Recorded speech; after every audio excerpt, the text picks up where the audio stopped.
मेहदी अली काज़मी साहब, वो मेरे क्लाइंट हैं। उसके अलावा 22 करोड़ लोग इस केस के बारे में क्या सोचते हैं, मुझे इससे गर्ज ना होना चाहिए ना है। ये ख़बर चली कल परसों, मीडिया से मेरी शिकायत इस हवाले से है, बाकी लोगों से तो नहीं, कि जी केस ख़त्म हो गया, पिटिशन विड्रॉ कर ली गई, सुप्रीम कोर्ट ने रद्द कर दी, सुप्रीम कोर्ट ने इंक्लूड मानने से इनकार किया। और आज आपने उसका नतीजा देखा कि सुप्रीम कोर्ट ने जो ऑर्डर दिया था, जब मजिस्ट्रेट साहब के सामने पुलिस चलान पेश कर रही, तो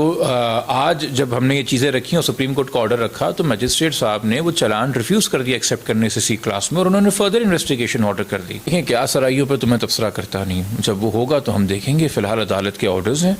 कोई तवील दुरानिए का ड्रामा नहीं है ये, या ये कोई फिल्म नहीं है, या ये कोई नेटफ्लिक्स का शो नहीं है कि आपने पूरे वीकेंड पे 24 किस्तें देखी और ख़त्म कर लिया। और जो लोग समझ रहे थे केस ख़त्म हो चुका है, तो अभी तो केस की इन्वेस्टिगेशन मुकम्मल नहीं हुई, तो केस कहाँ से ख़त्म हो गया। इस वक्त मेरे साथ जिब्रान नासिर सर मौजूद हैं और दुआ ज़हरा केस के हवाले से बहुत ही ज़्यादा ख़बरें सोशल मीडिया पे गर्दिश कर रही हैं। कोई लोग कह रहे हैं कि ये केस अब जो है ना मज़ीद चलाना बेकार है, क्योंकि सेकंड पार्टी की तरफ से देखा जाए तो मुसलसल कोई ना कोई चीज़ें ऐसी हो रही हैं जो इस बात को प्रूव कर रही हैं कि बच्ची अपने घर में खुश है। दिखाया ही जा रहा है कि उन्होंने ये जो मामला है, ये पूरा एक सिंपल सा लव मैरिज का मामला है। लेकिन इस केस में मज़ीद आगे क्या काम हो रहा है, जो वकील हैं दुआ ज़हरा के जिब्रान नासिर, वो इस केस को किस तरह से लेके चल रहे हैं, आइए जानते हैं इनसे। सर बताइएगा कि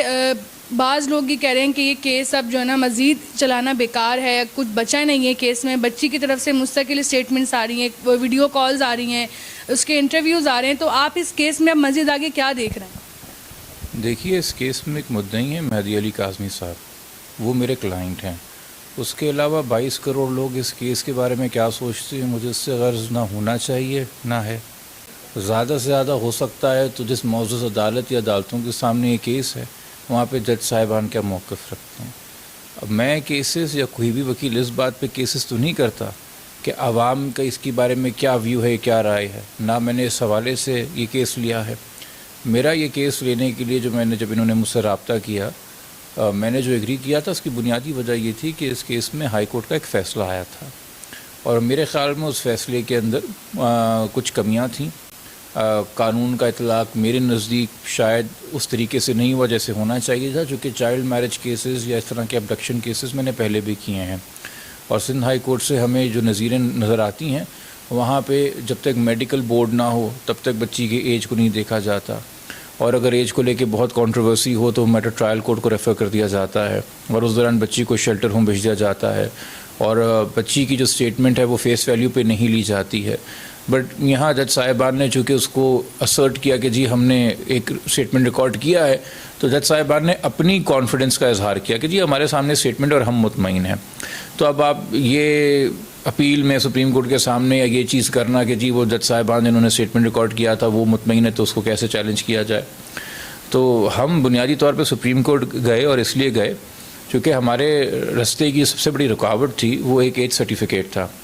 जिसको बग़ैर कहे और एक तरीके से ये भी कह दिया कि जी एज के बारे में कंट्रोवर्सी है, हाई कोर्ट ने अपने ऑर्डर में कहा, और हम आइनी जुरिस्डिक्शन के अंदर ये मामला तो तय नहीं कर सकते कौन सा डॉक्यूमेंट सच्चा है कौन सा झूठा है। मगर जब बच्ची को उन्होंने रिहा कर दिया एज सर्टिफिकेट के हवाले से, तो यकीनी तौर पे उन्होंने एक अंदिया दिया कि एज सर्टिफिकेट ही सच्चा है। और जब हाई कोर्ट ने एक डॉक्यूमेंट की एक तरीके से prima facie on the face of it तस्दीक कर दी है, या कम से कम इस हद तक कि उसकी बेस पे बच्ची आज़ाद कर दी है, तो फैमिली कोर्ट का भी उस पर एक असर पड़ता, ट्रायल कोर्ट का भी उस पर असर पड़ता। अब हाई कोर्ट के इस फैसले को तो सही या करेक्ट या उसके ऊपर कोई तशरीह सुप्रीम कोर्ट ही कर सकता है। अब मेरे ख़्याल में जो आप बात करेंगे, जी बहुत से लोग बहुत सी बातें कह रहे हैं, उसमें शायद कुछ मीडिया का भी रोल है कि वो बातें कैसे पहुंचा रहा है। अब ये ख़बर चली कल परसों, मीडिया से मेरी शिकायत इस हवाले से है, बाकी लोगों से तो नहीं, कि जी केस ख़त्म हो गया, पिटिशन विड्रॉ कर ली गई, सुप्रीम कोर्ट ने रद्द कर दी, सुप्रीम कोर्ट ने इंक्लूड मानने से इनकार किया। मैंने जहाँ तक मुझे ख्याल है, मैंने तमाम मीडिया के लोगों को देखा था कि उन्होंने सुप्रीम कोर्ट से हासिल कर ली थी हमारी पिटिशन की कॉपियाँ, और वो उसको पढ़ चुके थे। हमने दो बातें उसमें मांगी थी, एक ये कि बच्ची को शेल्टर होम में भेजा जाए जब तक केस डिसाइड नहीं होता, दूसरा ये कि इसका मेडिकल बोर्ड कॉन्स्टिट्यूट हो ताकि प्रॉपर एज सर्टिफिकेट इशू हो सके मेडिकली भी, अगर उसको कंसिडर करना है तो। अब चूँकि एक बच्ची को एक तरीके से आप तस्दीक कर चुके हैं कि वो एक लिबर्टी है, वो उसकी उम्र है, वो कहीं जा सकती है खुशी से, तो बगैर कोई एविडेंस रन किए हुए मेरे ख्याल में सुप्रीम कोर्ट के नज़रिए में एक बच्ची को उठा के और शेल्टर होम भेज देना और बाद में ये चीज़ पता चलना कि जी वो तो बालिग थी और वो तो आकिल थी और वो तो वाकई में बड़ी उम्र की थी, तो वो उसकी फ्रीडम ऑफ मूवमेंट के अंदर शायद एक रुकावट होती। मगर जो चीज़ उन्होंने अग्री की वो ये की कि जो एज सर्टिफिकेट हाई कोर्ट के सामने आया है वो प्रॉपर नहीं है, वो एक मेडिकल एक्सपर्ट का बना हुआ है, मेडिकल बोर्ड का नहीं बना हुआ। और उन्होंने लिखा अपने ऑर्डर में कि हमारे नज़र में पटिशनर साहब का, मेहदी साहब का ये हक है, और अगर इस सर्टिफिकेट के बारे में या रिपोर्ट के बारे में हाई कोर्ट ने कोई व्यू फॉर्म किया है अपनी जजमेंट में, तो वो मेहदी साहब की राह में रुकावट नहीं खड़ी करेगा और वो इस रिपोर्ट को चैलेंज कर सकते हैं। और आज आपने उसका नतीजा देखा कि सुप्रीम कोर्ट ने जो ऑर्डर दिया था, जब मजिस्ट्रेट साहब के सामने पुलिस चलान पेश कर रही थी, वो तो सी क्लास में है, उनके नज़दीक ये केस ही झूठा है, उनके नज़दीक एज सर्टिफिकेट सच्चा है, उनके नज़दीक 25-17 साल की है, 17 साल की है तो कानूनी तौर पे वर्गलाने में नहीं आ सकती। जो बच्चियाँ कानूनी तौर पे एक्सेप्ट की जाती हैं कि वर्गलाई जा सकती हैं, वो अंडर 16 होती हैं।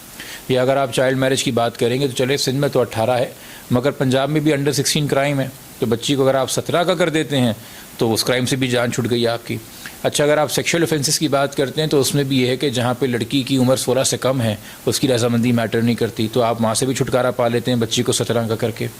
तो पुलिस ने तो ये मौक़िफ़ इख्तियार किया हुआ है कि ज़हीर अहमद को हमने किसी तरह से बरी करवाना है और इस केस को किडनैपिंग साबित नहीं होने देना। ये व्यू सिंध हुकूमत ने बहुत अर्ली एक हस्ब बेजा की कार्रवाई के अंदर एजी साहब ने लिया। मैं हैरान हूँ, मैं परेशान हूँ कि सिंध हुकूमत, पीपल्स पार्टी की हुकूमत एक तरफ दावे करती है और कानून बनाती है बच्चों का ख्याल रखने के लिए और उनके एजी क्या आर्गूमेंट्स दे रहे हैं,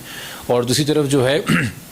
सिंध हुकूमत ने अपने हेल्थ डिपार्टमेंट के मातहत एक ऐसा एज सर्टिफिकेट जमा करा दिया हाई कोर्ट में जो कि उसको वो खुद डिसोन कर रहे हैं। आपको पता है डॉक्टर इफ्तिखार पुलिस सर्जन जो हैं इस कंट्रोवर्सी के बाद अपने ओहदे से भी फारिग हुए। तो आज जब हमने ये चीज़ें रखी और सुप्रीम कोर्ट का ऑर्डर रखा तो मजिस्ट्रेट साहब ने वो चालान रिफ्यूज़ कर दिया एक्सेप्ट करने से सी क्लास में, और उन्होंने फर्दर इन्वेस्टिगेशन ऑर्डर कर दी और उन्होंने कहा कि मेडिकल बोर्ड बनेगा, इसके अंदर एज डिटर्मिनेशन होगी और ये बहुत ज़रूरी है क्योंकि सारे के सारे ऑफेंसेस ही एज स्पेसिफिक हैं। तो जो हमारे सारे खदशात थे वो सच हो गए तरीके से।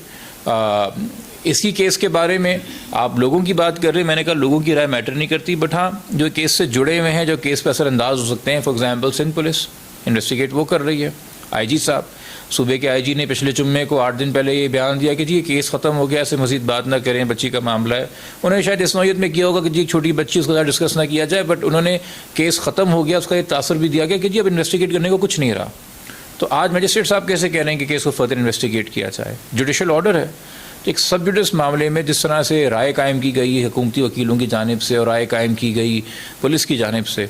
वो बड़ी अफसोसनाक बात है। हाँ, आज मैं ये अप्रिशिएट करूँगा कि गो के DPP deputy prosecutor public prosecutor के ऑफिस ने इस सी क्लास के चलान पे कोई ऑब्जेक्शन नहीं रेज़ किया था और उनके ख्याल में इसको सी क्लास ही होना चाहिए था। जब आज उन्होंने सुप्रीम कोर्ट का ऑर्डर देखा और उसके तनाजुर में हमारे आर्गूमेंट सुने तो उन्होंने भी ऑफिशियली कोर्ट के सामने एग्री किया कि सर फर्दर इन्वेस्टिगेशन होनी चाहिए, और उन्होंने कंटेस्ट नहीं किया। तो उन्होंने भी as a responsible officer of the court जो है आज अपनी जिम्मेदारी निभाई। अब दुआ ज़हरा को दोबारा से सिंध लाया जाएगा मेडिकल के लिए, या फिर पंजाब में ही बाकी जो है वो आगे के काम जो भी मेडिकल होगा पंजाब में ही होगा? नहीं जी, पंजाब में क्यों होगा ना। देखिए, एक रिपोर्ट है जो सिंध में जनरेट हुई है, सिंध के डिपार्टमेंट से जनरेट हुई है, उस रिपोर्ट को चैलेंज किया गया है। अब उस रिपोर्ट को चैलेंज एनालाइज तो सूबे का ही बोर्ड करेगा ना, दूसरे सूबे का बोर्ड कैसे कर सकता है? वो पुलिस मसले करेगी, वो बच्ची मिलेगी नहीं, जिस तरह से पहले हुआ था कि 2 सूबों की पुलिस मिलकर भी एक बच्ची को बाज़ेआब नहीं कर पा रही थी। अब दोबारा से वही सब अगर होगा तो फिर इसका क्या हल निकलता है? देखें, क्या सराइयों पर तो मैं तबसरा करता नहीं, जब वो होगा तो हम देखेंगे। फ़िलहाल अदालत के ऑर्डर्स हैं और प्रोसिक्यूशन विटनेस है, और अगर प्रोसिक्यूशन विटनेस वारंट्स के बावजूद भी नहीं आती, जो कि देखें एक है बच्ची को ढूंढ के लेके आना, एक है कि बच्ची के वारंट्स इशू करना कि उसको अपनी कस्टडी में आईओ लेके आए और प्रेजेंट करे मेडिकल बोर्ड के आगे, इन दोनों पावर्स में भी फ़र्क है। अब हम तो ऑलरेडी पुलिस केस मौजूदा इन्वेस्टिगेशन ऑफिसर पे डीएसपी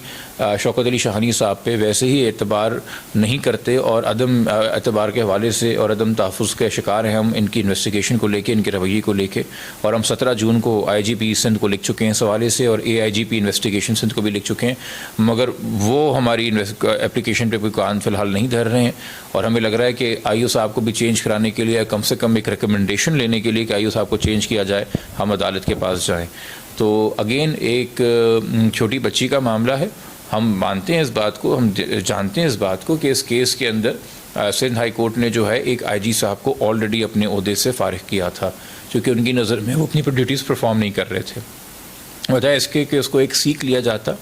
और सिंध पुलिस जिम्मेदारी का सबूत अदा करती, उन्होंने उसको शायद पर्सनल ले लिया है। और अब वो कह रहे हैं कि नहीं जी, हम इस केस को झूठा साबित करेंगे ताकि हम हाई कोर्ट को शर्मिंदा कर सकें कि हाई कोर्ट ने एक झूठे फर्जी केस के चक्कर में हमारे सूबे के आईजी को फारिग कर दिया। अब ये मनफी रवैया, और अगर आप नियत लेके चल रहे हैं तो अगेन हमारे खदशात हैं, बट हम अपील करते रहेंगे आईजी ऑफिस से, और अगर उन्होंने हमें मायूस किया तो फिर हम अदालत से रिक्वेस्ट करेंगे कि इसके अंदर फेयर एंड प्रॉपर इन्वेस्टिगेशन हो। देखिए, कोई तवील दुरानिए का ड्रामा नहीं है ये, या ये कोई फिल्म नहीं है, या ये कोई नेटफ्लिक्स का शो नहीं है कि आपने पूरे वीकेंड पे 24 किस्तें देखी और ख़त्म कर लिया। This case is of public interest, चूँकि इसमें बच्चों के हकूक़ का सवाल है। ये इसलिए पब्लिक इंटरेस्ट नहीं है कि इसमें आपको एक मसाला मिल रहा है या फिल्मी या ड्रामाई एलिमेंट्स मिल रहे हैं। और मेरे ख़्याल में वो कुछ हज़रात, ख़वातीन जो बेशक मीडिया फॉर्मल के ज़रिए या डिजिटल मीडिया के ज़रिए उनको लगता है वो अपने फ़राइज़ अंजाम दे रहे हैं, मगर इस केस में सनसनी पैदा करते हैं या रूमर्स पैदा करते हैं, बेशक वालिद साहब के हक़ में या उनके ख़िलाफ़ या खौफ या ख़दशात में इजाफ़ा करते हैं। उनको बहुत ज़िम्मेदारी से काम लेना चाहिए। मैंने ऐसे भी रूमर सुने कि जी मुल्क से बाहर जा रहे हैं, वीज़े लग गए हैं, हमने बाद में पता कराया तो पता चला कि जी पासपोर्ट तक इशू नहीं हुआ उनके नाम का। यकीनी तौर पे अगर कोई ख़बर हमारे पास आती कन्फर्मेशन की कि पासपोर्ट इशूज़ हुए हैं तो ख़दशात हम अकॉर्डिंगली एजिटेट करते। बट सिर्फ एक सनसनी पैदा करने के लिए भी आप इस तरह की बातें ना करें, और फिर व्हाट्सएप के ऊपर वो सर्कल करती हैं और फिर दुनिया भर से लोग मैसेजेस और कॉल कर रहे होते हैं कि जी क्या हो रहा है और क्या नहीं हो रहा होता। तो कानून है वो हरकत में आएगा। अभी आज आपके सामने हरकत में आया है, और जो लोग समझ रहे थे केस ख़त्म हो चुका है, तो अभी तो केस की इन्वेस्टिगेशन मुकम्मल नहीं हुई, तो केस कहाँ से ख़त्म हो गया।